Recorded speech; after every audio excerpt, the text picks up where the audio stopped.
Por aqui eu queria mudar de assunto, na verdade, com vocês para trazer as atualizações de uma das tragédias que a gente infelizmente acompanhou agora nessa reta de fim de ano, da queda da ponte que liga os estados do Maranhão e do Tocantins, essas cenas tristes que a gente acompanhou nos últimos dias. A equipe do Corpo de Bombeiros retomou hoje as buscas pelos 14 desaparecidos. Com a queda dessa ponte, pelo menos 8 veículos que estavam passando por ali no momento do desastre no domingo estavam com essas pessoas. Infelizmente, 3 mortes foram confirmadas. Ao todo, ali também 2 carretas que caíram da ponte estavam carregadas com produtos tóxicos, o que está levantando uma preocupação importante agora no momento. A suspeita é de que a água do rio Tocantins esteja contaminada com mais de 70 toneladas de ácido sulfúrico e 22 mil litros de agrotóxicos. O ministro dos Transportes, Renan Filho, anunciou um decreto emergencial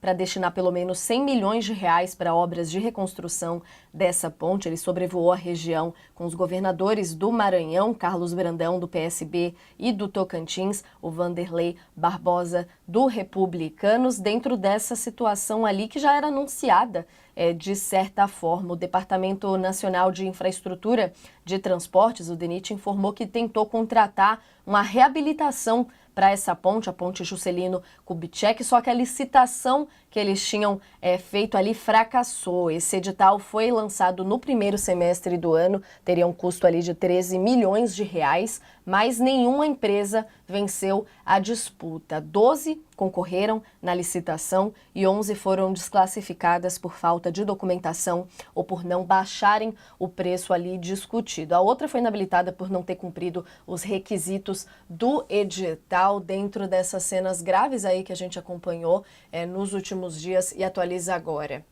A gente está falando por aqui com o pessoal agora da TV e YouTube, todo mundo junto com a gente, dessa tragédia que a gente acompanhou lá na divisa entre Maranhão e Tocantins. Infelizmente, 3 pessoas morreram nessa ponte que caiu. A gente tem ainda 14 pessoas desaparecidas e as buscas acontecendo por parte do Corpo de Bombeiros. Mas como a gente destacava aqui no intervalo, né, Sakamoto, muito se falava desse caso de denúncias, inclusive de locais, falando ali dos riscos dessa estrutura, dessa ponte de cair. A gente tem também um destaque interessante aqui na Folha de São Paulo, um levantamento feito mostrando que 727 pontes nessa mesma situação crítica da estrutura que caiu entre Tocantins e Maranhão existem aqui no Brasil, destacando aí a precariedade dessa ponte que desabou. É realidade de 12,5% das estruturas federais que a gente tem hoje. Uma situação crítica e literalmente estrutural, né, Sakamoto?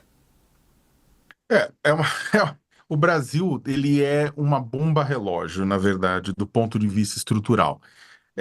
Em 25 de janeiro de 2019, a gente viu quase 3 centenas de pessoas perderem a vida depois da barragem da Vale, lá em Brumadinho, né, desabar. Ela desaba pouco tempo depois que tinha desabado também a barragem lá em Mariana, né, lá em Bento Rodrigues, mostrando que eram problemas, e eram problemas, quando foi investigar, eram problemas conhecidos, problemas que poderiam ter sido evitados.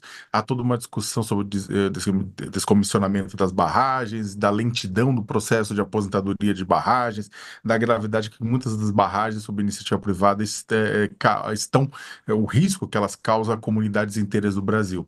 Da mesma forma, você tem pontes, você tem viadutos, você tem estradas que colocam também em risco a vida das pessoas, não mais a iniciativa privada na mão de governos, na responsabilidade de governos. Então aí, né, a ponte Juscelino Kubitschek, lá em Estreito, né, entre o Maranhão e o Tocantins, era também uma bomba relógio, todo mundo sabia que ia dar problema e deu problema. Então o que acontece? A gente tem uma profusão de coisas aqui no meio, a gente tem, houve uma licitação, a licitação não foi para frente, etc e tal. Gente, a situação é emergencial. Eu passei por aquela ponte várias vezes fazendo reportagem, assim, e, tipo, anos atrás já era um problema, né? E o pessoal já reclamava. E como ela na região norte, sudeste, centro-oeste, existem outras também. Então, você tem uma situação que você precisa, ao mesmo tempo, de competência política, né? Mas você também, de força de vontade, que é o que também acontece com a iniciativa privada, falta dela por conta de lucro, né? Mas se na iniciativa privada você tem a questão de, eu não vou gastar nisso porque eu não vou reduzir meu lucro, no poder público você tem uma disputa de orçamento. E aí tem um ponto interessante que é o seguinte, quando as pessoas falam assim, gente, mas por que vocês batem tanto na questão das emendas parlamentares? Ora, porque emendas parlamentares acabam tirando recursos que poderiam ser usados para grandes políticas públicas nacionais e regionais, inclusive manutenção e conserto e construção de novas pontes, viadutos, estradas, né, questões nacionais ou regionais, para interesses pontuais e comezinhos. Eu não estou falando que o interesse do município não é importante, mas mandar todas as emendas, como é hoje, uma grande quantidade de emendas para os municípios, para a base eleitoral, com o único objetivo de reeleger deputados e senadores, diante desse quadro de calamidade, é uma situação complicada, né? Então, a questão das emendas não é só uma questão de transparência, de moralização, é também você ter um orçamento que ele é nacional, voltado, inclusive, para essas questões, e ter dinheiro para isso, e daí vontade política e competência é também importante, caso contrário, você não tem, ou você acaba tendo isso, você acaba sendo o Brasil um conjunto de municípios em que você não tem políticas conectadas de educação, de saúde, de transporte, de infraestrutura, que você não tem recurso para investimento. O Brasil não tem recurso para investimento hoje, praticamente, né? Você tem emendas à profusão, mas pouco recurso para investimento. Eu não estou falando que essa é a causa, como eu falei, tem incompetência, tem má gestão, tem falta de recurso, tem um monte de coisa no meio, mas isso lembra, neste momento, a questão das emendas. E nos lembra também que, a todos os brasileiros, neste Natal, que há uma série de bombas relógios armadas para a gente, para os cidadãos, tanto pela iniciativa privada quanto pelo poder público.